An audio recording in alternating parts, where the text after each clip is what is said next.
Welcome back, and joining us on the show now is Kunal Shah. He's head of Commodities and Currencies Research at Nirmal Bank. Kunal, hi, good to have you. And I want to start with metals because while on a week-on-week basis, we seem to have gained some ground. For the month of October, though, we are mostly in the negative for almost all metals, and this is going to be yet another month which is going down like that.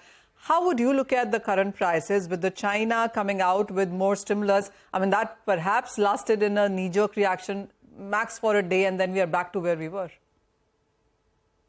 Yeah, so in metals, whatever China has been doing so far is not effective to prevent downfall in the prices. So in fact, there is not a sharp correction or fall in prices, but it's a gradual downward movement which is taking place in most of the non-ferrous metals, and we are seeing quite a bit of drift. A 0.25% or so every day. You see prices going down by 1% or 0.5%. That kind of movement is taking place.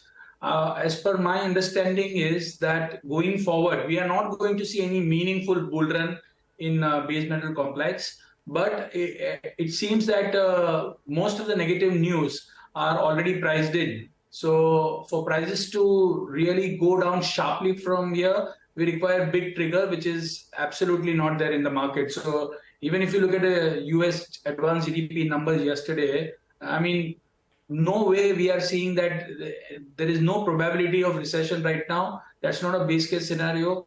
No possibility of sharp slowdown also, which was the base case scenario earlier. Now we are going to see most of these metals are gradually going to move up.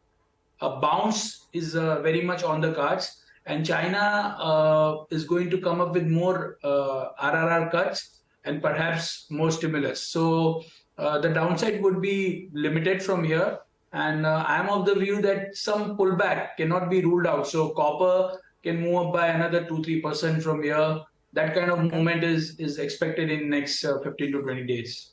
You know, I was also reading a Goldman Sachs report which says that the industrial metals will remain vulnerable to more softness in the near term. So clearly, I mean, as you said, there's not big run-up coming.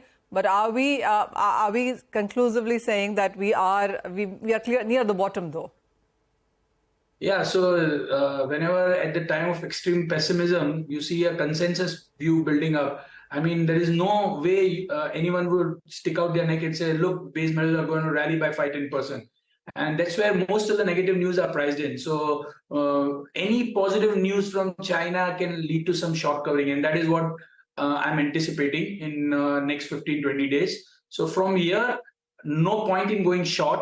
For the traders, it's an opportunity to accumulate and do some trading. 2-3%, 4% upside is what I'm expecting going forward. Not structurally bullish in base metal complex. Just a pullback is something what I'm expecting. All right. So 2-3% on the higher side for many of these metals, maybe close to a bottom, not a great idea to go short, and you could actually start accumulating some of these metals on these lower sides. Kunal, as always, thank you so much for joining us and giving us that sense in that sector. With that, it's time to wrap up Halftime Report. But stay tuned because Business Lunch is coming up next.